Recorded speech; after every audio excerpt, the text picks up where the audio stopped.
este fim de ano, claro, um fim de ano especial, porque envolve um processo complexo de transição de governo, que tem sido tocado pela equipe do presidente eleito Lula. Hoje nós tivemos anúncios feitos por Lula de novos integrantes ali que vão compor a esplanada dos ministérios, e é justamente para a gente repercutir, comentar essa formatação de um novo ministério, uma nova esplanada dos ministérios em Brasília. A gente convidou para o Bastidores do Poder de hoje o cientista político Cláudio Couto, está ao vivo conosco. Professor, seja bem-vindo, tudo bem?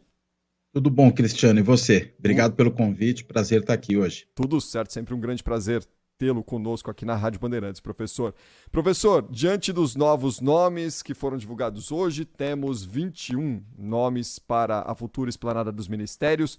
Dá para já começar a fazer uma avaliação e tecer uma linha de que cara vai ter, qual vai ser a perspectiva que a gente consegue traçar para essa nova equipe federal, professor?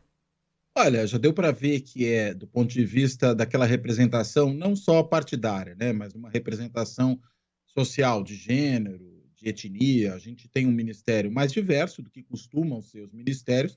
Acredito que ele está aquém do que muita gente estava demandando, né? Se falava até em paridade de homens e mulheres, isso certamente não vai ser atingido, mas de qualquer maneira nós temos certamente mais mulheres e mais pessoas negras nesse ministério do que tivemos em governos anteriores, inclusive governos do próprio presidente Lula ou do próprio partido dele, do Partido dos Trabalhadores. Então, acho que esse é um traço importante que, enfim, dá aí uma diferenciação para esse governo. Mas eu creio que o mais interessante ainda está por vir, né, que são todos esses 16 ministérios que ainda devem ser anunciados, e que é neles, assim se espera, que vão ter lugar os partidos da coalizão. Porque até agora a gente basicamente viu o PT ocupando uma grande quantidade de pastas e os partidos mais próximos do PT. Né? O caso do PSB, que hoje, por exemplo, teve a confirmação do nome do ex-governador Márcio França para o Ministério dos Portos e Aeroportos. Nós tivemos também o PSB na figura do Geraldo Alckmin, né? Embora seja um socialista novo, está ali representando seu partido, é o vice-presidente, vai estar no Ministério da Indústria e Comércio, né? E Tecnologia também. Enfim, a gente tem aí uma série de nomes ainda a aparecer que, imagino, tendem a representar outros partidos dessa assim chamada frente ampla, que mesmo que não fosse tão ampla, ainda assim precisaria ser uma coalizão, como sempre são no Brasil os governos. Né? Estamos num país que tem o presidencialismo de coalizão como uma característica do seu funcionamento. O estranho é quando não se faz a coalizão. Então, PSD, o próprio PP, né? Imagina-se que a Rede, o MDB, todos esses partidos ainda deverão ter representantes no governo. Republicanos, talvez, a gente não sabe exatamente se vai, mas certamente MDB, PSD, a Rede, porventura com a ministra, a ex-ministra, né? E quem sabe ministra novamente Marina Silva, todos esses provavelmente ainda vão ser representados. Então, acho que o próximo anúncio é que vai ser determinante para a gente ter esse desenho final em termos de composição partidária. O professor, e dentro dessa expectativa que o senhor traça para o próximo anúncio, que deve ser na próxima semana depois do Natal, certamente dois nomes são, né, topo da lista de dúvidas, né? Onde vão parar Marina Silva e Simone Tebet, principalmente, hein, professor? Pois é, essa é a grande questão, né? Simone Tebet foi talvez o grande personagem do segundo turno da campanha eleitoral. Ela teve uma importância, eu diria, no segundo turno, maior até do que Geraldo Alckmin. Claro que Geraldo Alckmin foi importante, candidato a vice, naquela sinalização inicial de que Lula pretendia um governo mais amplo, um governo também que dialogasse com o centro, até mesmo com a centro-direita.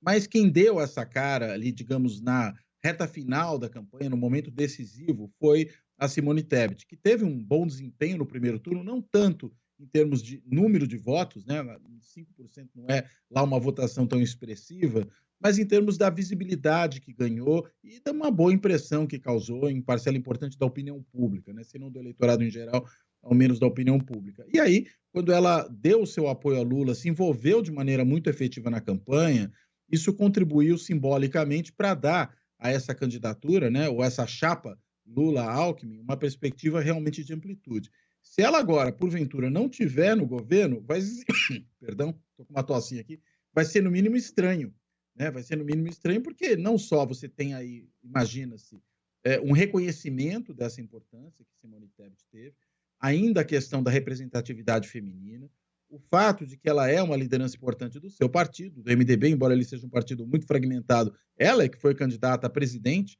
pelo seu partido, foi presidente da Comissão de Constituição e Justiça do Senado, o que também não é alguma coisa de pouca importância, muito pelo contrário.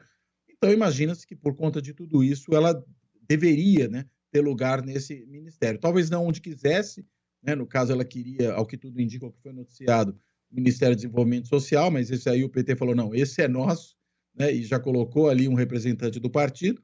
E do outro lado, claro, Marina Silva, que também teve importância, não creio que foi no mesmo nível, pelo menos no processo eleitoral, da importância que teve a Simone Tebet, né, embora também tenha um caráter simbólico importante, foi 3 vezes candidata a presidente, em 2 delas chegou em terceiro lugar com 20% dos votos, o que também, aí sim, é uma votação muito expressiva, embora na última eleição tenha tido um desempenho pífio, mas Marina Silva é uma figura importante, inclusive, no plano internacional, como uma representante da questão ambiental no Brasil, da luta pela preservação do meio ambiente, pela defesa do meio ambiente no Brasil. Não é à toa que o Lula foi à COP ladeado, né, pela Marina, ou foi até, eu diria o contrário, ele foi ladeando a Marina e já tinha lugar ali. Né? E aí, claro, a indicação dela, para além de uma sinalização interna, né, é também importante do ponto de vista de uma sinalização externa. E de quebra, a Marina ainda cria ali algum canal de interlocução com o eleitorado evangélico, já que ela própria é evangélica, não é talvez a principal representante desse setor, certamente não é, mas pode auxiliar nessa interlocução também. Agora, professor, o senhor falava sobre a expectativa dos próximos 16 nomes, né? E aí, certamente, um arranjo que vai abrigar esses partidos, e a gente acredita que isso vai acontecer, esses partidos que atuaram na campanha de Lula durante o primeiro e segundo turno. Agora, ficou muito claro que o Lula e o PT resolveram ali abrigar na cozinha do Palácio do Planalto, nos cargos mais importantes ali, ao lado do presidente Lula, pessoas próximas, né? Pessoas ali do métier petista mesmo, pessoas que fazem parte da rotina, né, do partido. Agiu certo o PT e o presidente Lula ao costurar e montar a esplanada dessa forma, deixando ali aqueles cargos mais próximos controlados na mão do próprio partido, em vez de distribuir e compor de uma forma diferente com os partidos que agregaram na coligação? Olha, eu creio que do ponto de vista do que vão ser as condições de governo, um governo mais amplo, já desde o começo, me parece, talvez fosse uma alternativa mais acertada, né? Porque certamente é um governo que vai precisar de muita sustentação legislativa de partidos e de grupos que não são exatamente orgânicos do PT, eu quero dizer, do próprio partido, ou muitas vezes de partidos fortemente vinculados ao PT, no campo da esquerda, que tem uma história de trajetória com o PT, como é o caso do PSB, né, do PDT em alguma medida, embora menos, né, e também do PCdoB.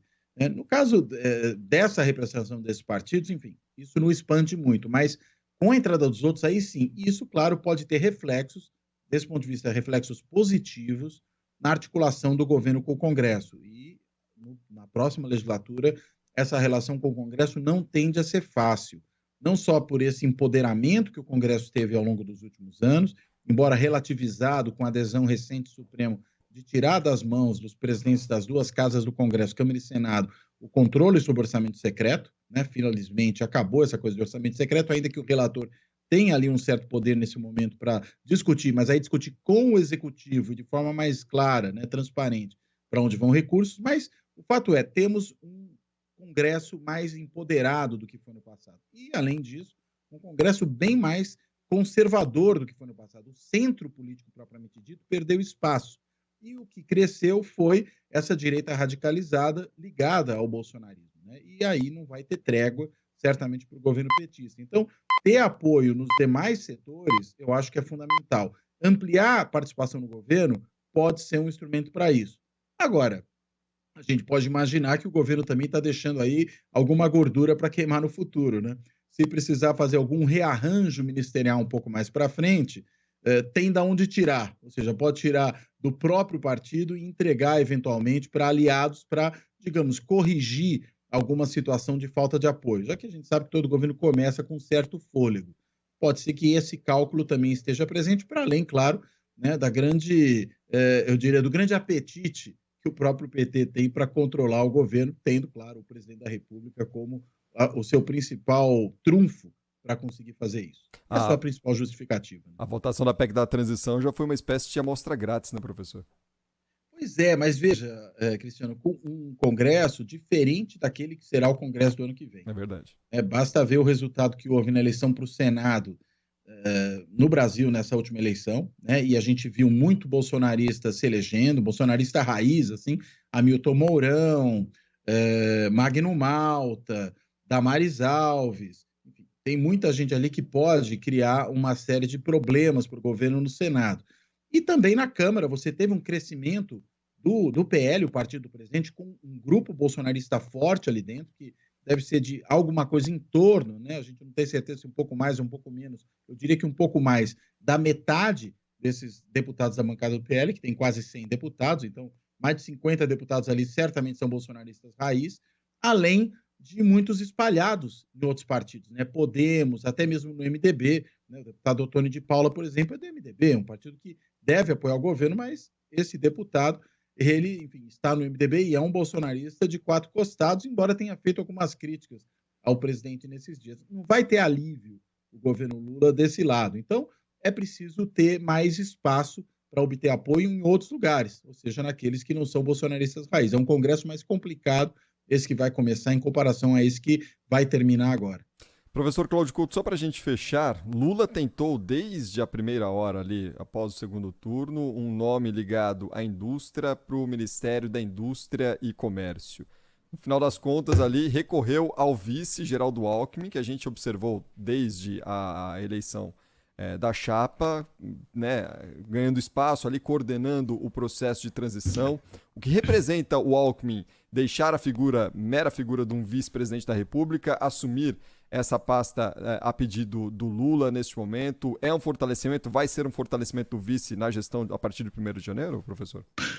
Eu acredito que sim. Eu acho que é um dado super importante esse, né? É claro que, como vice, ele poderia ter uma atuação transversal no governo, né? Não atuar especificamente numa ou em outra área.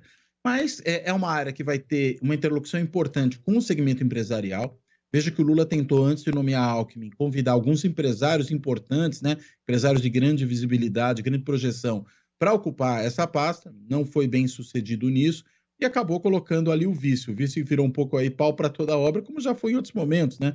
Você pode lembrar que o Zé de Alencar, por exemplo, chegou a ser, num dado momento, ministro da Defesa, né? Uma área em que o presidente também precisava ali resolver um problema, alocou o vice naquele lugar. Então, algo parecido parece estar acontecendo agora com essa alocação de Alckmin. Alguém com mais facilidade de diálogo com esse setor, precisamos ver como ele vai, inclusive, compor essa equipe. É uma equipe que vai jogar junto com a área econômica, evidentemente, né? E a gente ainda não sabe quem será, por exemplo, o ministro do Planejamento, né? Então, quando a gente pensa na Fazenda e na Indústria e Comércio como áreas afins, em alguma medida, embora uma mais voltada para a questão produção, outra mais voltada para a gestão fiscal do governo, política macroeconômica, ainda assim a gente vai ter uma necessidade de diálogo. Então, isso é importante do ponto de vista justamente daquela ampliação a que eu me referia. Não deu para trazer um empresário, coloca ali alguém que consegue dialogar bem com o setor empresarial. Acho que essa é a tentativa que o presidente Lula faz. Com certeza. Professor Cláudio Couto, cientista político, conversou conosco aqui nos Bastidores do Poder, aqui na Rádio Bandeirantes. Professor, se não nos falarmos mais, muito obrigado pela participação conosco aqui na programação. Feliz Natal e que venha pela frente um grande 2023 na vida do senhor e que a gente possa se encontrar aqui nas ondas da RB ao longo do próximo ano. Professor, um grande abraço.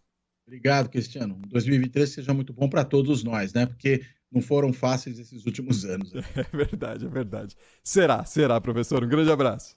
Um abraço, tchau, tchau. Valeu.